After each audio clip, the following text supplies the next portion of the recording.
It's now 12 minutes after 11. On the other side of midnight, we present to you Friday morning with Morris Touch. In the meantime, lots of business to be discussed on African Diaries. And right about now, let me introduce onto the soul stage Dr. Nkosikhona Mlimi. Nkosikhona is a bariatric and laparoscopic surgeon based at Lenmed Zamokuhle Private School. He provides comprehensive obesity management, bariatric surgery, and minimally invasive surgical services to patients across Tembisa and surrounding communities. And I want to welcome the doctor tonight. Welcome to the show, Doc. How are you doing? All right. Thank you for the opportunity. How are you? Not bad. Obesity is a disease which continues to ravage modern day society. It's not a personal failure. How do you best put this disease across to the people of South Africa?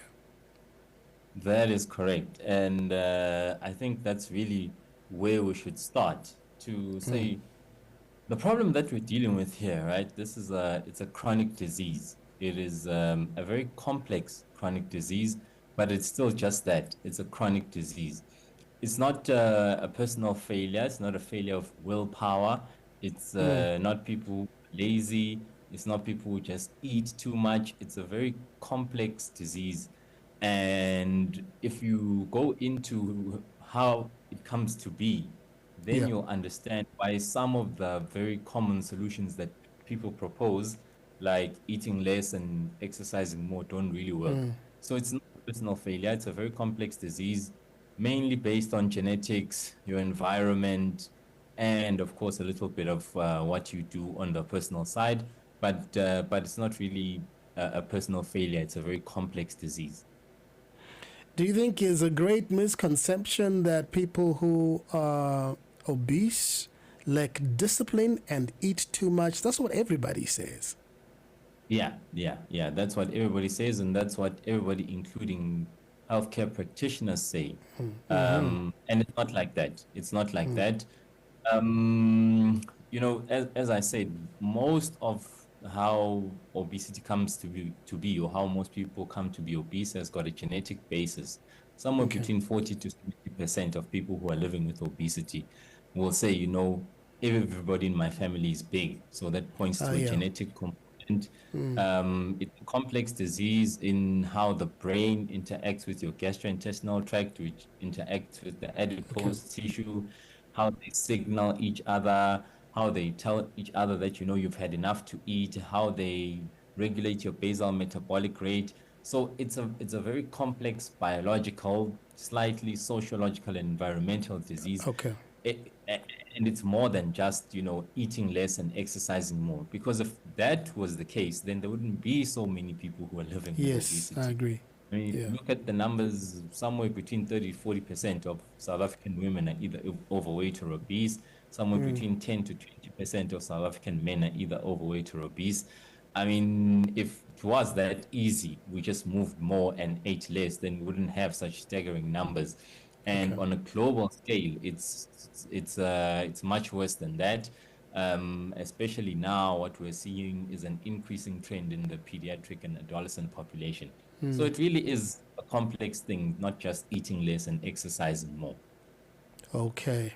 Now, as a disease, it increases the risk of conditions such as type 2 diabetes, high blood pressure, and heart disease. Which health complications do you see most often in patients who are obese? So we see a lot of high blood pressure. We see a lot of diabetes. We see a lot of undiagnosed and untreated sleep apnea, which means when the person is asleep because of their weight, there's a blockage in the upper airways and they actually stop breathing in their sleep. We see quite a lot of that, and a significant portion, I would say, of sleep apnea is either undiagnosed or untreated. The person would say, well, I just snore a little bit. It's actually pointing in the direction of sleep apnea. We see quite a lot of dyslipidemia, which is problems with cholesterol. That would be at sort of a general practitioner level. And then, of course, different specialists and subspecialists see complications of obesity without maybe applying their minds to it, that the weight is contributing to the person's problem. So Yeah. orthopedic surgeons, for example, see a lot of osteoarthritis of the knee, and they do a lot of knee replacements. They see a lot of lower back pain, and obesity contributes to that. The gynecologists see quite a lot of infertility. The obesity contributes to that. The psychiatrists see a lot of mental health issues in the form of depression and anxiety disorders and low self-esteem. The obesity contributes to that, etc., etc. So there's really almost no body system that is not negatively affected Yeah. by excess body weight. So yeah, it depends on who you ask. GPs will tell you, general practitioners will tell you they see a lot of hypertension, they see a lot of diabetes. Weight contributes to that. The gynecologist, as I've said, the psychiatrist, and all sorts of subspecialists see different types of complications of excess body weight. You list genetics, hormones, metabolism, environment, and medication as factors behind obesity. How can you explain this complexity to patients, and how do they then begin to deal with as a disease in order for them to get a cure? So what I do when people come to me for the first consultation is there's a diagram that I put up. It shows, the brain, the gastrointestinal tract, and the adipose tissue. And there's all sorts of arrows going in different directions showing what this body system says to this one, what that body system says to the other one, and what are the hormones that are involved in this communication mechanism. And I say to them, in people living with obesity, these messages are either not being read or they are not being interpreted properly. And that sort of then makes sense to say, oh, there's supposed to be a message that comes from body system A to body system B to say you've had enough to eat. And in my body, that doesn't work properly. I didn't choose that for myself. So once you put that out there and you enlighten the patient to say, you are just a product of this human physiology in the background of these genetics, then it makes sense. Then the people see the light to say, well, I could have dieted and exercised as much as I like, but Yeah. because I was not addressing the main human physiology, which is involved in the disease, then I was never going to win. And that's usually the story, when somebody decides that they want bariatric or metabolic surgery, they tell you that they've tried everything and Yeah. nothing works. And if you put it in that context, then they sort of understand. So, in other words, it is important to get surgical intervention sometimes when, a patient is not getting any kind of result from ordinary medication. Yeah, so I think that's also another bit of misconception that we maybe need to correct, to say that as an individual who's living with obesity, you need to try this and then fail, and then go to something else and then fail. And once Yeah. everything else has failed, then you decide to have an operation. That's not necessarily true. There are people who just baseline would benefit from the operation outright, would benefit from a procedure. So somebody with a BMI of 40, yes, you will get somewhere with these newer obesity management medications. But if you're really talking about sustainable and significant weight loss, then nothing comes close to the operation. And for somebody like that, it would be, for all intents and purposes, just a waste of time and energy and effort to go through all these steps before saying this person needs an operation. For an individual with a BMI above 30 with the type 2 diabetes, no matter how much dieting and exercise you do, the best solution to help you manage Yeah. those two conditions is an operation. So it's a misconception that you need to try this and fail and try that, almost as if, you need to earn your operation. And that's not really true. There are people who, right from the outset, would benefit greatly going straight for the operation. And that also then, overcomes this mental hurdle, this mental blame, self-blame that a lot of the patients have to say, well, I didn't diet enough, I didn't exercise hard enough, then maybe I should try the operation. We talked about obesity tonight. My very special guest, the doctor, will continue in just a moment. He has all the proper medical advice you need. Still, my special guest tonight on Soul Stage is Dr. Mlimi. We're talking about obesity. It's a serious disease, and he is a specialist. Doctor, once again, you say nutritional management and lifestyle change is not necessarily the best way to view this disease. When do you think one should consider coming to you and getting the right advice to combat obesity? So nutritional management and exercise, they are the foundation of weight management. Regardless of whether or not you go on to have an operation, right? Everybody would benefit from 150 hours, 150 minutes, sorry, of exercise a week, right? Regardless of whether you're obese or not. So the dietary management and the exercise or physical activity, they form the foundation. And they should not necessarily be seen as competitors to the surgery. Rather, they are complementary to it, right? So what guides us, is a document that comes from the International Federation for the Surgery of Obesity, who go with the American Society for Metabolic and Bariatric Surgery, who then make recommendations about who are the people who are ideal candidates for metabolic or bariatric surgery. And in 2022, they updated their guideline and they said anybody with a body mass index above 35 kilograms per meter squared is a candidate for the operation, regardless of whether or not you've got an obesity-related comorbidity. In individuals with metabolic disease and obesity, a BMI above 30, so this is now the type 2 diabetics, the hypertensive, the people with sleep apnea.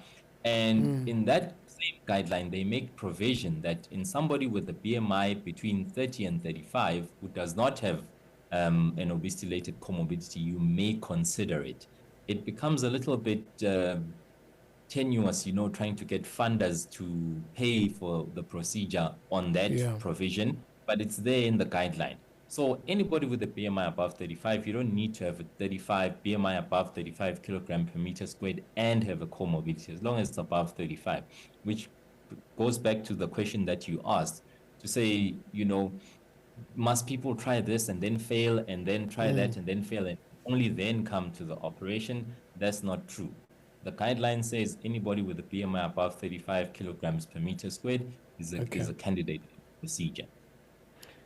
Doc, if somebody is considering surgery today, what kind of follow-up care should be involved? And does it really disturb your lifestyle? Are you out for 3 to 6 months without being able to go to work or school? Not at all, not at all. So the way that the operation is done is minimally invasive, as you said in your introduction. It's laparoscopic, also called keyhole surgery. So instead of making one big cut from the chest down to the groin, it's 5 small cuts, not bigger than the size of your fingernail. Put a camera in there, you put some instruments, you reduce the size of the stomach, and 24 hours after the operation, it's like you never had an operation. The people who love their jobs go back to work within 5 days. Those who don't love their jobs, those who don't love their jobs then ask for 6 weeks off.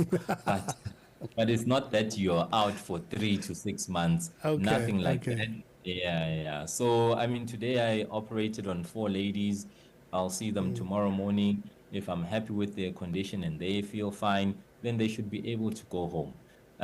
Of course, there need to be some lifestyle adjustments after the operation. There's a little bit of a post-operative diet that they need to follow, transitioning to a normal diet in about 4 to 6 weeks. But really, the patients go home in a day or 2 and they go back to their lives maximum 5 days. What does the operation involve? Does it involve the extraction of fat particles? And can one then decide for you to put the fat into different parts of their body once you are in surgery? No, not at all. So I don't do that fat transfer and whatnot. That's a different area of expertise. Okay, So what okay, I do is I work on the intestines. I work in the gastrointestinal tract. okay, So you reduce the size of the stomach and you okay, rearrange the intestines in such a way that you now absorb fewer calories from the food that you eat, or a okay, combination of those two things. So that's what the operation is. And once you've done that, what then happens is you reprogram these hormones that we're speaking about. So when you take fat from one area and you transfer it to another area, where you've taken the fat, it just multiplies and gets back there again. I Whereas see. once you reprogram how the systems talk to each other, that's where you get this lasting and significant solution that is weight loss surgery.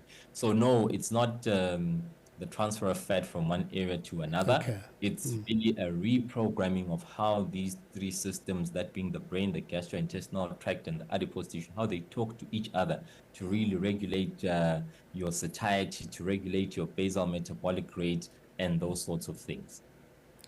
fantastic, Doc. How expensive is this operation? Yeah, so that's really one of the barriers to access to the procedure in South Africa. It is quite costly. A lot of the funders, that being the medical aids, are coming on board because they realize the magnitude of the seriousness of the problem, how many of their members are living with obesity and how much it's costing them. They are coming on board. There's quite a few centers where you can have a discussion with hospital management. And I'm talking about the private healthcare space, where you can have a discussion with hospital management, and they can put together a reasonable package for you. And if that is out of your reach, then there's quite a few public hospitals that where the procedures are done. I know of 3 in Gauteng. I think there's 1 in the Western Cape, and I think they're trying to get 1 up and running in KZN as well. So yes, the cost is a bit of an issue, but that's not necessarily a reason for us to throw our hands in the air and say there's nothing we can do about it. The procedures can be accessed at quite a few public hospitals. Okay. So, Doc, many patients struggle with shame and stigma around seeking help for obesity. How can you give somebody the comfort for them not to be embarrassed and to approach you to get this treatment done? Yeah. So that's another one of the biggest barriers to, offering eligible patients the solution, in that people are scared of being judged for taking the easy way out, as it were. So where we should start is to say to people living with obesity, you have not failed.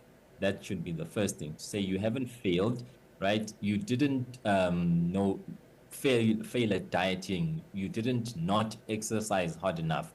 It's none of that. It's exactly like somebody who's living with high blood pressure, somebody who's living with diabetes, somebody who's living with HIV. Yeah.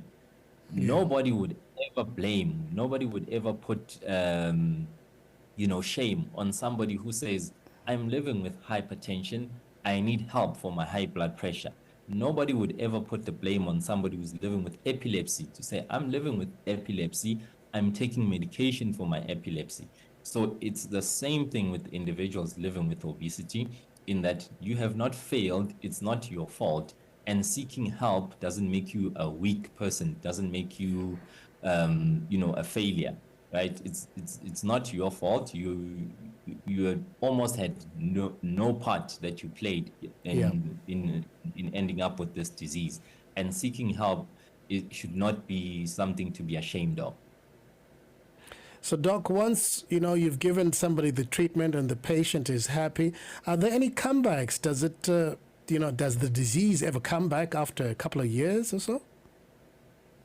So this is the first thing that I say when I start a consultation with somebody who is looking for the operation. I say to them, the disease that you're living with is a chronic disease. What you want me to do for you is you want me to give you a tool to help you manage this disease. It's a very effective tool. It's actually the most effective tool, but it's still just that. It's a tool that's going to help you manage the disease. Unfortunately, by its very nature, this disease cannot be cured. all that we are doing is we're helping you manage it. And Okay. the patients actually don't like this example, but I think it's really the most appropriate one. You have to think of it like HIV, right? Okay. When somebody who is living with HIV starts taking their ARVs, they are not cured of the HIV. You're just managing the disease, right? And the moment you stop taking the ARVs, then the disease flares up. The same thing here with the operation. I do the operation for you once off, but in order for you to maintain the weight that you have lost, in order for you to maintain, this diabetes and high blood pressure going into remission, it's all on you. You have to have now a different relationship with food. You have to have a different relationship with physical activity.